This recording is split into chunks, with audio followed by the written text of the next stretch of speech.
Hey everyone, welcome back to another video. And in this video, we'll be discussing the fundamentals of IT security that are very important because IT security itself is so important nowadays, and it's just going to continue to grow in importance with time. So let's get started. So our first topic we're going to discuss is the difference between cybersecurity and IT security. The reason why we're doing this topic first specifically is because it's probably the most basic and most important topic when it comes to IT. And also, these two terms are very commonly confused. Like a lot of people think they're the exact same. However, they have one small difference that you definitely shouldn't ignore. That difference is that cybersecurity only focuses on digital threats, only the ones that happen online, whereas IT security focuses on any type of threats, even the ones that happen outside, like not just online. Network. So a network, all of you guys probably heard of this. It's just a group of interconnected devices, especially computers, that share information with one another. IP address. So IP address is just the internet version of an address, and it's of a computer that's connected to a certain network. So if there are like multiple computers connected to the same network, then all those computers will share an IP address. Hackers, which are the bad guys. These guys are the reasons why we even have IT security in this world.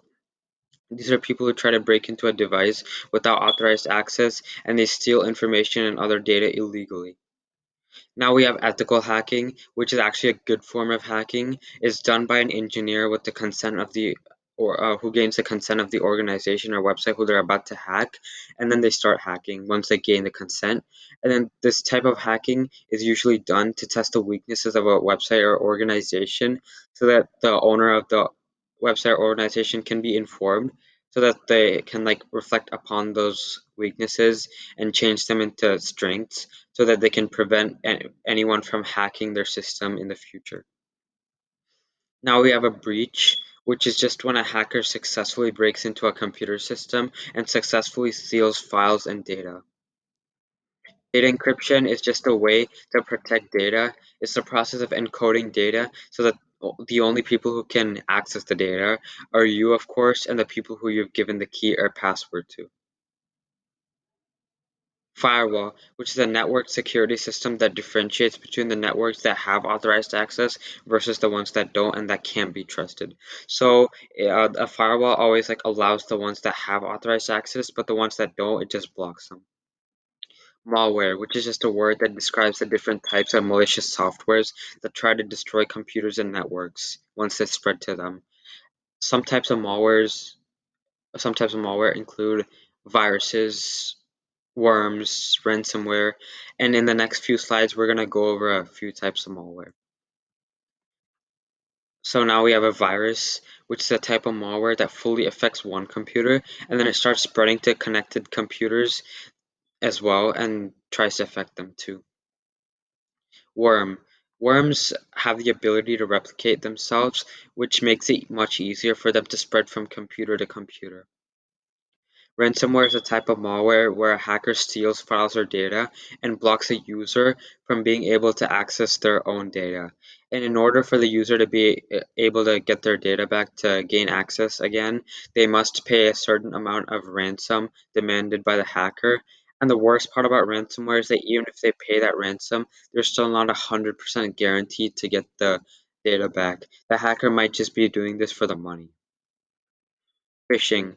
So phishing is just the attempt by hackers to gain sensitive and confidential information. So basically what they do is they send someone an email with a link in it, and the link is very similar to the official link of an official website. And the reason why they make it that similar is because they want to tempt the receiver of the email to click on the link. Um, and they want the receiver to think that that's the real link of the official organization or official website.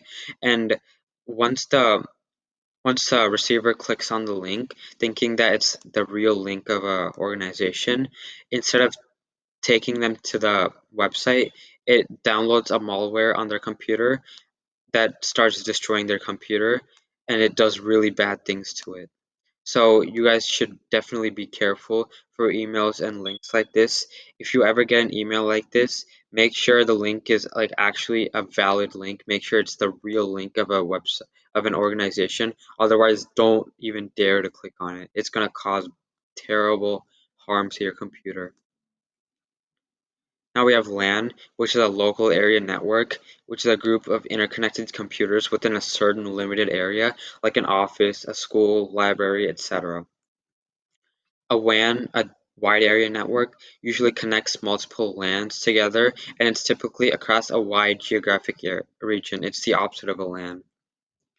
Penetration testing, also referred to as pen testing, is a deliberate cyber attack done on a computer system, and the purpose of pen testing is very similar to the purpose of ethical hacking. Both are done to test the vulnerability of a system. And our last but not least, our last word is proxy server, which is a computer system in between a client and a server.